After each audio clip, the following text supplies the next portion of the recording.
మీ ఏలూరు చందన brothers shopping mall లో December 4వ తేదీ నుండి 23వ వార్షికోత్సవ క్రిస్మస్ మరియు Sankranti great gifts festival.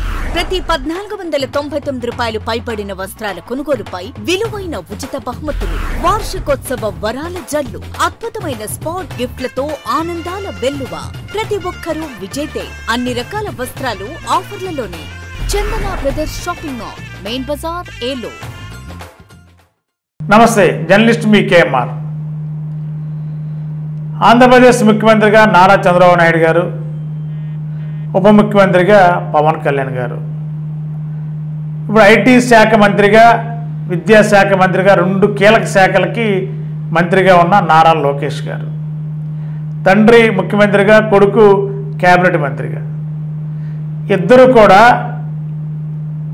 Chandrababu Naidu గారు ప్రజల సమస్యల పరిష్కారమే ఒక కార్యక్రమాన్ని ప్రభుత్వం ద్వారా చేపట్టబోతున్నారు. నారా లోకేష్ గారు ప్రజా దర్బార్ నిర్వర్తించబోతున్నారు.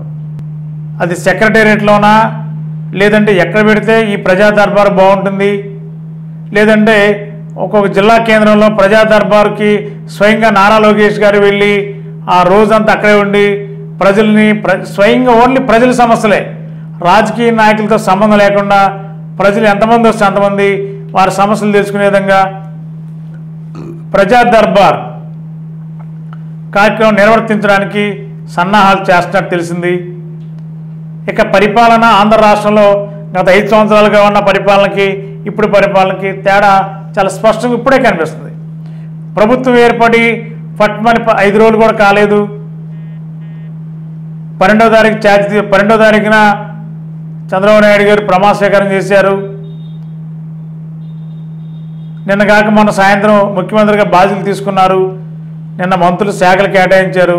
ఈవేళ చంద్రబాబు నాయుడు గారు పక్క, లోకేష్ గారు పక్క ఈ రాష్ట్రానికి ఏం చేయాలి, ప్రజల అపారమైన నమ్మకాన్ని టీడీపీ కూటమి మీద పెట్టారు కాబట్టి ఆ భారాన్ని ప్రజలకి మనం ఏం చేయాలి ఈ ప్రభుత్వం ద్వారాని చంద్రబాబు గారు, లోకేష్ గారు ఆలోచించి మన ప్రభుత్వ పరంగా చంద్రబాబు గారు, ఇటు పార్టీ పరంగా ఒక ప్రజా దర్బార్, ప్రభుత్వ పరంగా కూడా మంత్రిగా ఉన్నారు కాబట్టి ప్రజా దర్బార్ పెట్టి ఆ ప్రజా దర్బార్ వచ్చిన సమస్యలన్నింటినీ కూడా ఏ విధంగా పరిష్కరించాలి, అధికార యంత్రాంగాన్ని పక్కన పెట్టుకుని చేయడానికి లోకేష్ గారు ఆలోచన చేస్తున్నట్టు తెలిసింది.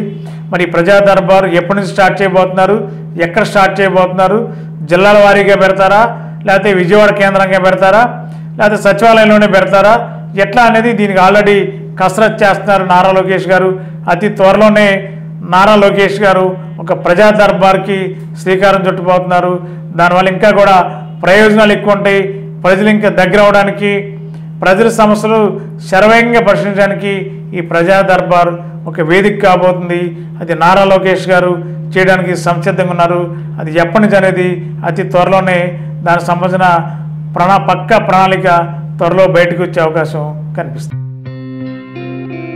గత 20 సంవత్సరాలుగా దంత సమస్యలతో పాటు దవడ మరియు ముఖ సంబంధ సమస్యలకు చక్కని చికిత్సలు అందిస్తున్న శ్రీ రామకృష్ణ దంత వైద్యశాల, నరసింహారావుపేట, ఏలూరు. ఎమర్జెన్సీస్ లో వాడే ఆక్సిజన్ కాన్సంట్రేటర్లతో పాటు air purify, UV light steriliser, ULV fogger వంటి పరికరాల ద్వారా పరిశుభ్రమైన వాతావరణంలో చికిత్స అందించబడుచున్నది. ఆర్వీజీ ద్వారా అతి తక్కువ రేడియేషన్ ఉపయోగించి దంత వ్యాధి నిర్ధారణ మరియు రూట్ కెనాల్ వైద్యం చేయబడుచున్నది. డెంటల్ లేజర్ ద్వారా కుట్లు లేకుండా సర్జరీలు, ఇంప్లాంట్స్ కిట్స్ ద్వారా పళ్ళు లేని వారికి ఫిక్స్డ్ దంతాలు, రూట్ కెనాల్ చికిత్సలకు ఎండో మోటార్ వంటి ఆధునిక పరికరాలు కలిగిన నమ్మకమైన డెంటల్ క్లినిక్. అత్యంత ప్రామాణికమైన ఆటోక్లావింగ్ పద్ధతిలో శుభ్రపరిచిన ఇన్స్ట్రుమెంట్స్ వాడడం మా ప్రత్యేకత. దంత సమస్యలకు చికిత్సతో పాటు విరిగిన దవడ మరియు ముఖ ఎముకలకు చికిత్స, ఎత్తు మరియు వంకర దవడలకు కాస్మెటిక్ సర్జరీ, యాక్సిలోఫేషియల్ వంటి చికిత్సలకు చిరునామా శ్రీ రామకృష్ణ దంత వైద్యశాల, వేములపల్లి రెసిడెన్సీ అపార్ట్మెంట్,